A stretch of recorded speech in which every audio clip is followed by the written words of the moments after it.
Now when we took the couch into Unity, we took it in as two different objects. And I did that to be able to access the individual materials that we needed. So we needed one material to be able to do the texture for the fabric, and we needed another material to do the wood for the legs. Now just because we need multiple materials doesn't mean we necessarily need multiple objects. So that's kind of the reason I did the walls the way I did here. Let me press Shift-H to isolate that, and then I'll press the period key again to frame that selected object up. Now what I want here is I want one texture on the wall and a different texture on the baseboard. So let me actually just extrude this baseboard out just a tiny bit. I'm going to hit the E key to extrude, and then I'm going to hold the Shift key down and move the mouse out just a little bit, so it's about like that. Just a little bit of an edge on that baseboard. Now I could have made the wall its own object and the baseboard its own object, just create a cube and scale it to make the baseboard. But I want to just talk about yet another way to export and import objects from Blender into Unity. So let's take this wall for an example, and I'm going to go ahead and create seams for the UV map. So I'll select this edge here, and I'm just going to select the edge all the way around the baseboard. It looks like pressing Alt and Shift got me all the way around. That's good. So I'm going to press Control E and mark seam. I'm also going to split out this portion of the wall. This is the part that's going to be seen, so I want to just press Control E and mark seam here as well. So the rest of the wall back here is really not going to be used, but what I'm doing is I'm giving the wall some thickness to prevent light leaking in Unity. Sometimes if you bring in a single plane, you can get light leak through the walls if you're dealing with an interior scene. Now there are ways to get around that as well. There's always other ways to do things. But that's why I'm using thickness on the wall here. All right, so we have our seams on our wall. Actually, I might even come in here and get really persnickety and put a couple of seams right here and way over here on the other side. Just a couple of seams right here as well. All right, so now let's go to our UV editor right over here, and I'm just going to select all the objects, or excuse me, all the polygons with the A key, press U and unwrap. And so there we have our UV map. Now, if we switch from angle-based to conformal, look how big of a difference there is. And you can see up here it says object has non-uniform scale, and that's a clue, I think, as you switch back from angle-based to conformal, that you need to come in and apply your transforms to get uniform scale. If I hit the N key again, we can take a look up here and see in object mode that the scale is non-uniform.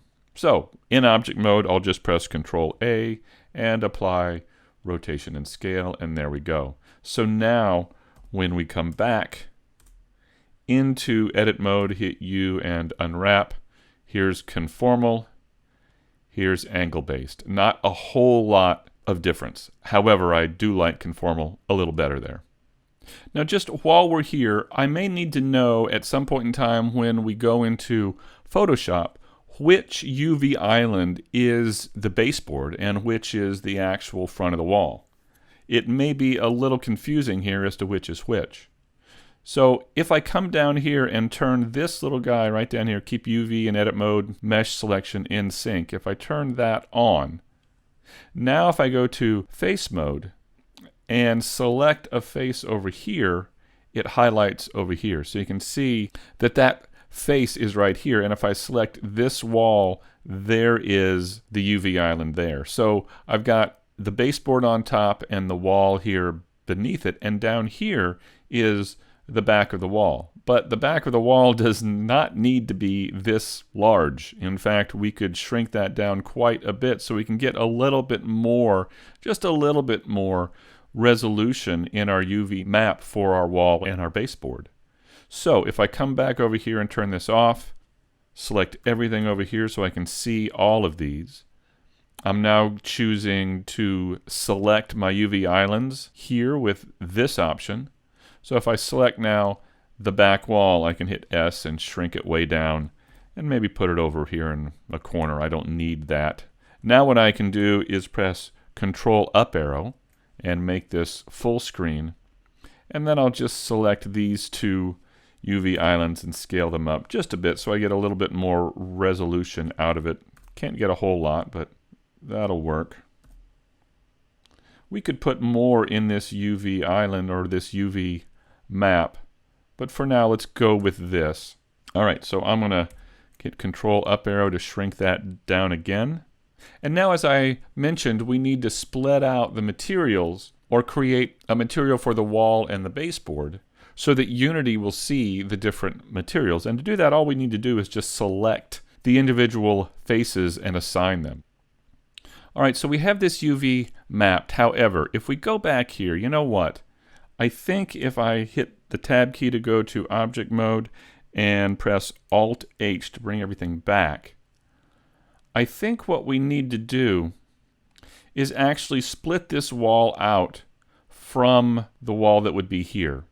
Because within the kitchen, it's going to have, I think, a paint texture, and in the living room, it's going to have a really ugly, worn down, torn bit of wallpaper. So, I think I'm going to need to scale this and duplicate it. So let me do that. I'm going to scale this in the Y-axis with S and Y and bring this down a bit. Move it over some. And then scale it back out just a hair. There we go. Now I'm going to duplicate this. Hit the Y key to move it in the Y-axis and bring this over here. And then I'll scale this down here in the Y-axis with S and Y. Let's try that. There we go. Alright, so now we've got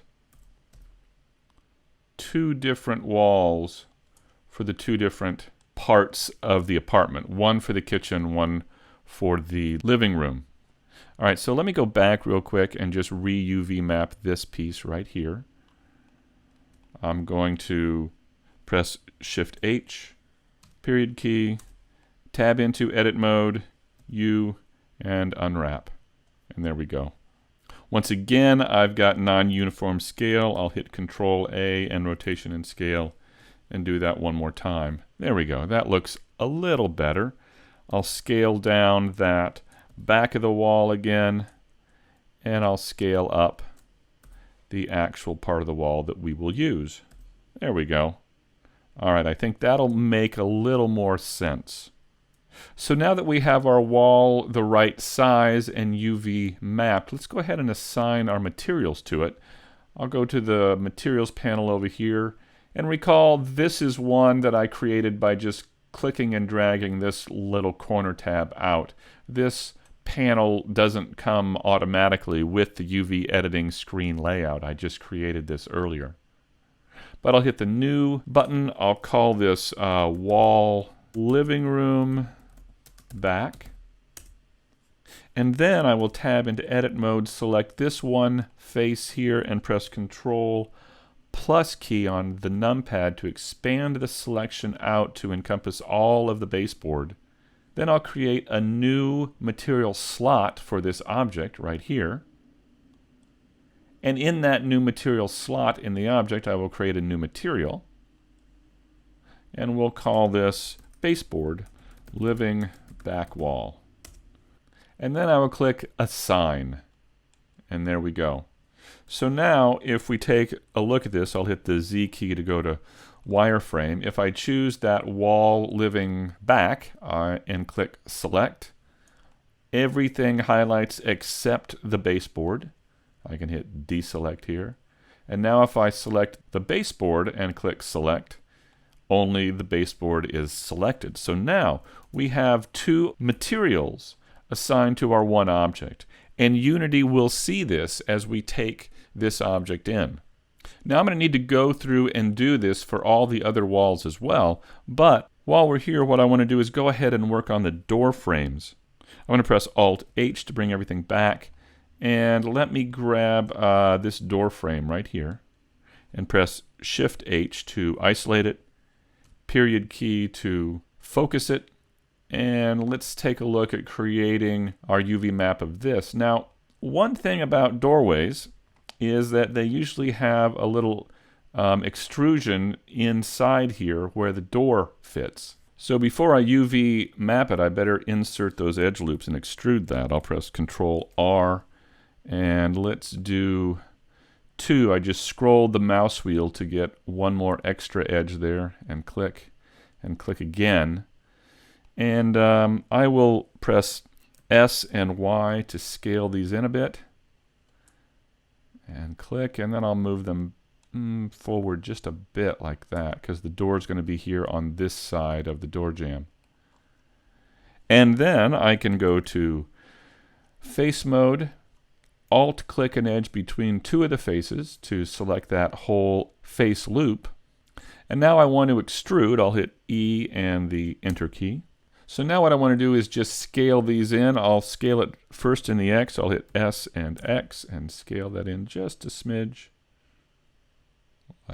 I'll press the Shift key to move a little slower here, like that. And then I'll deselect these 2. And with this face still selected, I'll pull down just a hair right there. All right. Now we can delete the faces on the bottom. We don't need those. And there we go. So there we have the door jamb for that. I'll just UV map this and then duplicate it for the other 2 doors. Maybe we can create seams here all the way around. Maybe here, and maybe here as well. So we can split these out. Oh, let's get this corner as well. All right, so let's see how this works. I will press Control-E, mark seam, and then select everything, press U, and unwrap. How'd we do? Not too bad. Once again, non-uniform scale. Go back to object mode, Control-A, rotation and scale. Now let's hit U and unwrap, and there we have it, a little bit more in line with the proportion and scale of the actual object.